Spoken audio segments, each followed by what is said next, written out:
I'm Kerry. Sitting in my new studio, bathed in the soft morning sunlight that catches the floating specks of glitter like fairy dust, I trace the edge of a silver-tipped wing. 3 years ago, I was in my parents' overly decorated living room, clutching a cartoon self-help book. How things have changed. My family is well-to-do.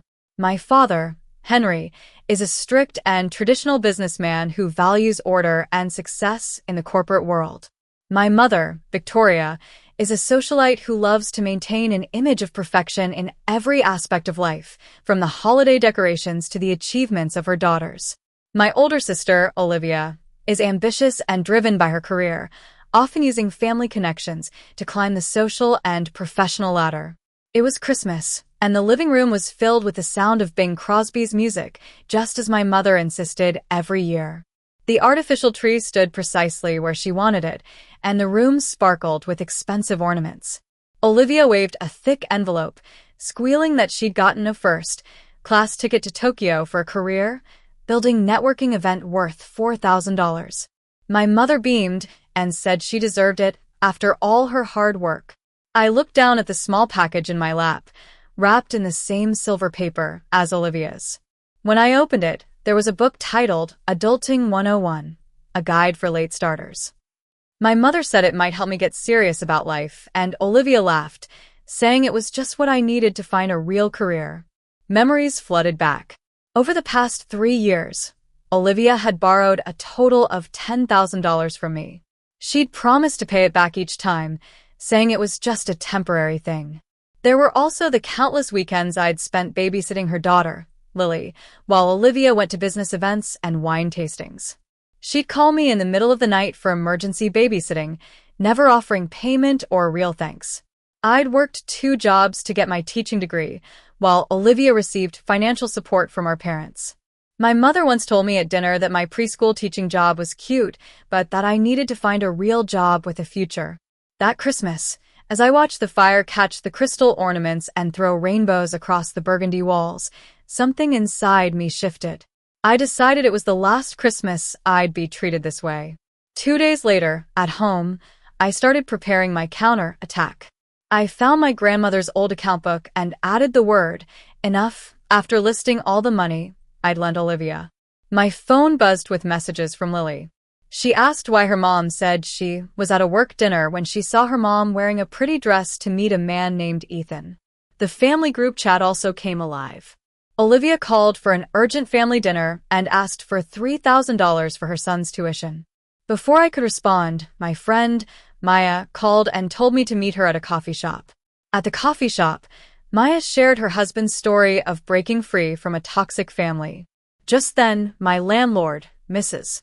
Thompson, approached and said the weekend craft class I'd done for her granddaughter was wonderful and asked if I'd consider a regular arrangement for rent reduction. Another mother, Mrs. Lee, also came to me, saying the event planner for her daughter's birthday had gone out of business and asked if I could handle it. When I got home, I sent Olivia an email with a complete record of the loans and outlined clear babysitting boundaries. She responded angrily, and my parents also sent me messages full of disappointment and threats. I blocked their numbers for 48 hours. A month passed with awkward messages and avoidance. Then, one day, Olivia showed up at my preschool.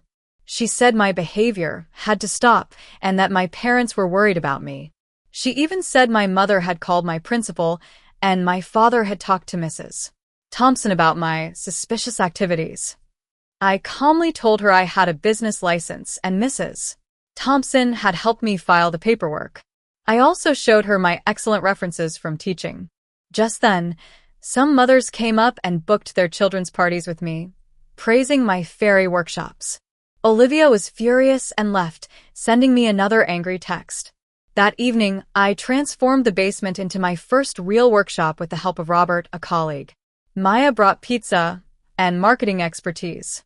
I started getting more bookings and my business began to grow.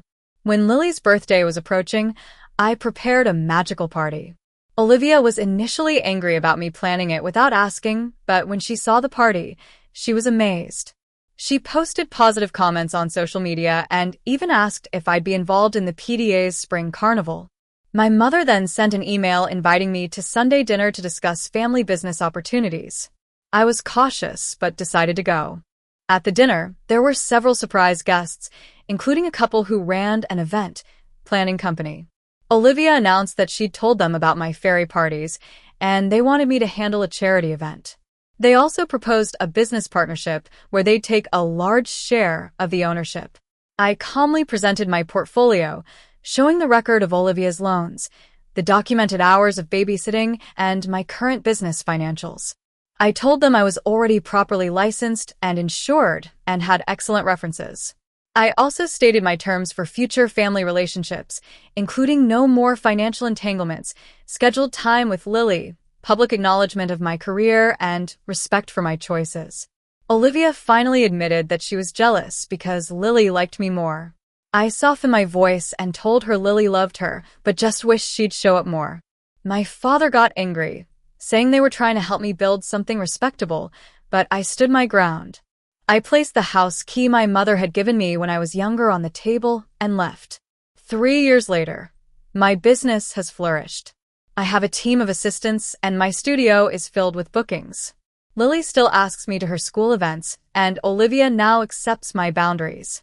My mother is slowly learning to respect my choices, and I've found the courage to believe in myself and my path. The morning sunlight in my studio reminds me of the journey I've taken, and I'm ready for whatever the future holds. The old fears may still whisper, but I know I have the strength to keep moving forward.